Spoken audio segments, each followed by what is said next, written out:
국회 동북아 평화미래 포럼 신년회를 시작하겠습니다. 사회를 맡게 된 김홍걸 의원실의 이현주 보좌관입니다.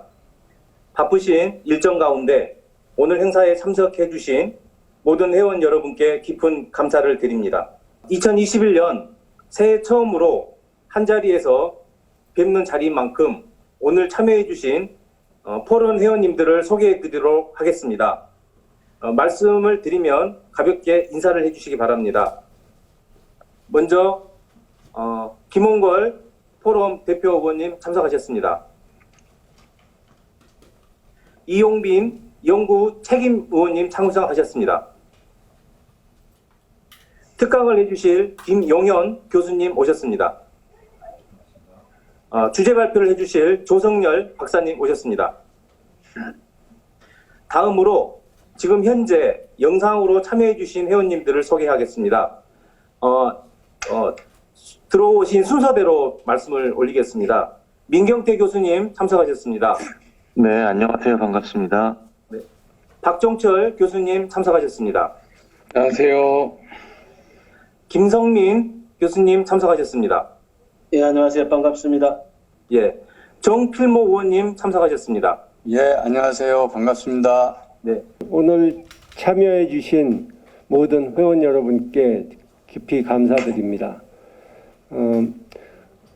새해를 맞아서 우리가 첫 행사를 이렇게 열게 되는데요. 지금이 아주 시의적절하고 꼭 필요한 시기에 이렇게 모이게 된 것이라고 생각합니다.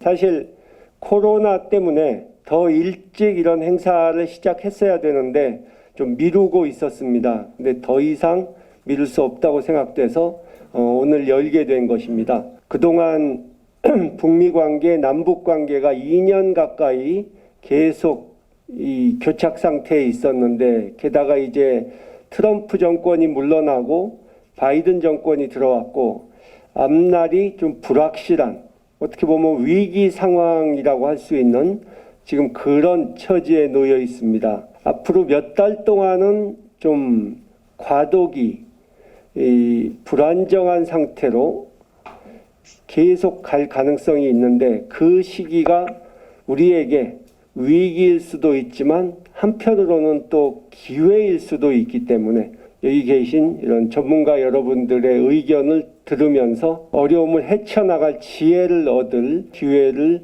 가져야 한다고 생각합니다. 안녕하세요. 새해 복 많이 받으십시오. 기후위기 그리고 코로나19 감염병 전쟁 과정 통해서 시대의 전환이라고 하는 거대한 패러다임의 변화가 우리 앞에 놓여져 있습니다. 이 위기를 기회로 바꾸어가는 것이 우리 정치인들에게 주어진 소명이라 생각하고요. 이 남북관계에 있어서도 이런 시대 전환, 패러다임의 전환에 맞춰서 영구적인 평화 꼭 2021년에 그런 확보해가는 계기가 될 수 있도록 동북아 평화미래 포럼에 최선을 다해서 활동할 수 있도록 간사 역할 잘하겠습니다.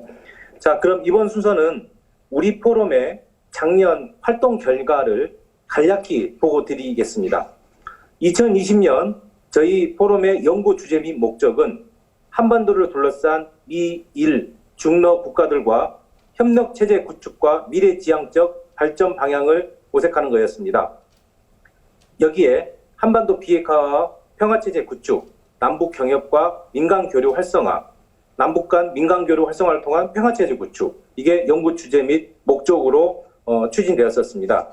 이에 저희 포럼에서는 1회 준비 모임과 2회의 특별 강연, 그다음에 1회의 긴급 간담회, 그리고 창립총회 등을 실시를 했고, 김홍걸 대표 의원께서 작년 11월 일본을 현지 출장 가셔서 일본 경제인들과 6회 정도의 면담을 가졌습니다. 한반도 주변 환경과 관련돼서 가장 핵심적인 환경적 요소는 세 가지인 것 같습니다. 하나는 잘 아시다시피 미중의 전략적 갈등과 관련된 부분입니다. 이것이 트럼프 정부에 매우 심각하게 부각이 됐지만 여전히 저는 이 문제는 바이든 정부가 들어선 지금 시점에서도 진행형이다라고 보고 있고요. 또 이것이 전 세계적 차원에서 어떤 패권 경쟁의 성격을 띠고 있기 때문에 이 문제는 계속적으로 영향을 한반도에 줄 수밖에 없는 사안이다라고 봅니다. 두 번째로 영향을 주는 요인은 바이든 정부의 출범입니다. 이 바이든 정부의 출범이 어떻게 영향을 줄 것인가 하는 부분인데요.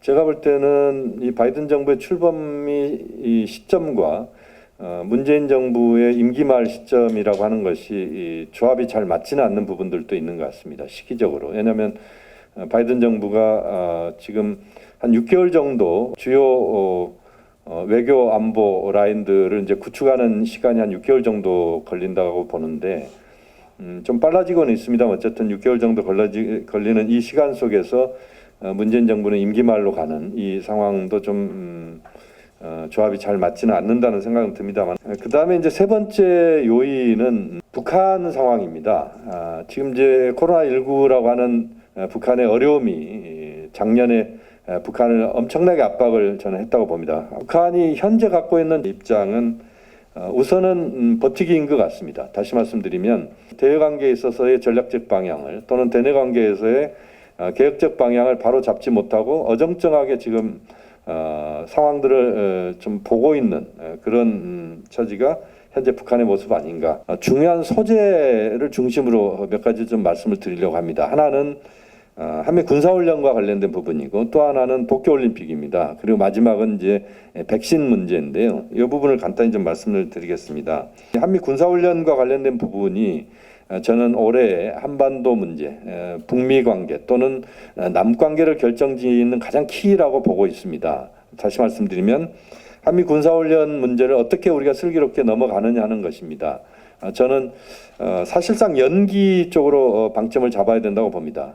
코로나19 때문에 현실적으로 대규모 훈련이 불가능한 상황이고 그러한 상황이라면 저는 연기 쪽으로 방점을 두고 미국과 협의를 해야 된다라고 봅니다. 주체적 의지라기보다는 환경적 요소를 갖고 미국과 협상을 해야 된다고 봅니다.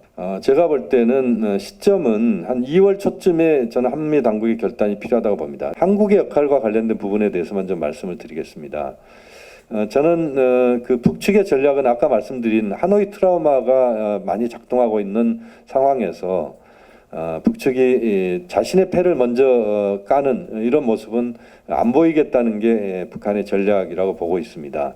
다시 말씀드리면 바이든 행정부의 입장이 나오거나 또는 바이든 행정부가 어떠한 방향을 설정하는 것가를 특히 대북 정책에 대한 또 대한반도 정책에 대한 방향 설정을 보면서 북측이 김정은 정비서가 움직일 것이다라는 생각을 하고 있습니다.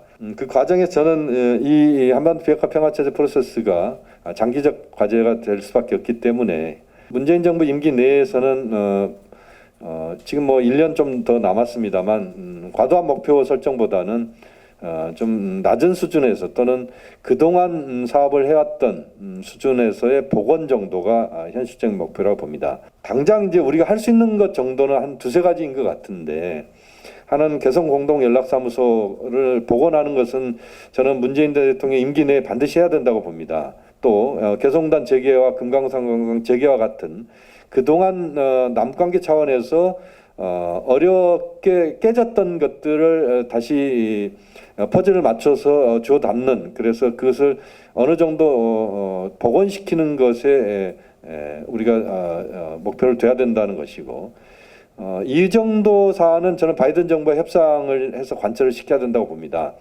저는 얼마 전에 끝난 제8차 당대회를 중심으로 해서 한반도 정세를 말씀드리고자 합니다. 무엇보다도 중요한 부분은 우리가 남북 관계를 바라볼 때 2017년의 시점입니다. 2017년 이전의 북한과 2017년 이후의 북한은 우리가 생각하는 것과 달리 전반적인 세력 균형의 어떤 전환점이라고 볼 수 있습니다. 얼마 전에 있었던 1월 19일 날 있었던 토니 블링컨 미 국무장관 인준 청문회에서 블링컨 장관은 이제 북핵 문제가 실제로는 더 나빠졌다라고 해서 우리가 이제 2009년부터 16년까지 있었던 오바마 행정부의 전략적 인내를 더 이상은 취하지 않을 것으로 봅니다. 왜냐하면 당시의 북한의 핵능력과 지금의 핵능력은 전혀 달라졌다고 볼 수 있습니다. 실제 이제 북한이 보여준 것은 크게 세 가지 방향에서 보여줬습니다. 하나는 군사 노선이고요. 두 번째는 대남 대외 노선입니다. 세 번째가 경제 노선입니다.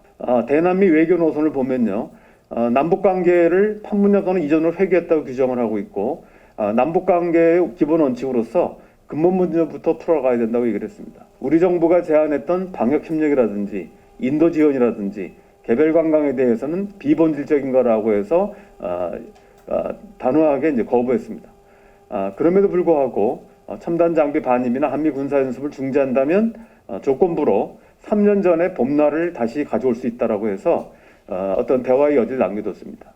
대미 관계에 대해서는 미국을 최대의 주적으로 규정했습니다. 이 부분을 종합적으로 본다면 국제 정세에 대해서는 대남 관계, 대미 관계의 불투명성과 유동성을 얘기했고요. 어느 때보다도 대중 관계의 의존성이 두드러진 거라고 볼 수 있습니다. 결과적인 그 당대 평가해 본다면 장기전이 불가피하다고 보고 그럼에도 불구하고 조건부 대화, 조건부 협상을 얘기하면서 출구 전략을 모색하고 있는 걸 알 수 있습니다. 이제 문재인 대통령 임기가 1년여 남았습니다. 이제 새로운 평화 만들기보다는 지금까지 만들어 놓은 평화 지키기, 그래서 2018년 상황을 다시 만들어내는, 복원해내는 것이 우선 남은 과제가 아닌가 생각합니다. 활발한 토론 감사드립니다. 이번 순서는 올해 우리 포럼의 활동 계획에 대해서 간단하게 보고를 올리겠습니다.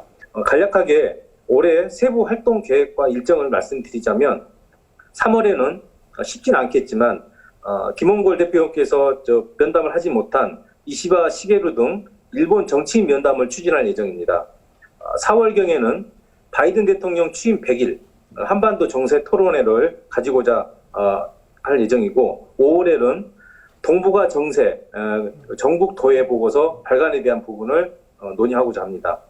아까 위기 상황이란 말씀을 드렸고 답답하고 벽에 부딪혀 있는 그런 느낌을 갖는다고 말씀드렸는데, 그러나 또 위기를, 항상 제가 말씀드리지만 위기를 기회로 바꾸는 노력을 우리가 게을리할 수 없기 때문에 희망을 또 찾아야 된다고 생각합니다. 지금 바이든 정권이 들어와서 좀 북측이 어떻게 나올지 불안한 상황이긴 하지만 북측에 일단 도발을 막고 협상에 물꼬를 틀 수 있는 가능성은 충분히 보인다고 생각합니다.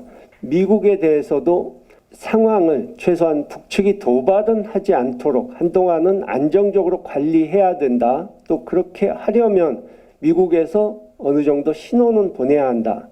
또 지금처럼 중국과 대립하고 있는 상황에서 북한을 친중 쪽으로 계속 몰아가는 것은 현명한 판단이 아니다 하는 점을 미국에 설득할 필요가 있습니다. 금년이 정말 우리의 외교력을 발휘해야만 우리의 미래를 제대로 밝혀나갈 수 있다 하는 생각이 많이 드는 것이, 외교력을 제대로 발휘하는 것이 정말 중요한 한 해가 될 것이다 하는 생각이 들고, 그것을 위해서 우리 포럼에서도 적극적으로 여러분들의 지혜를 모을 수 있는 이 모임을 자주 갖도록 하겠습니다. 감사합니다.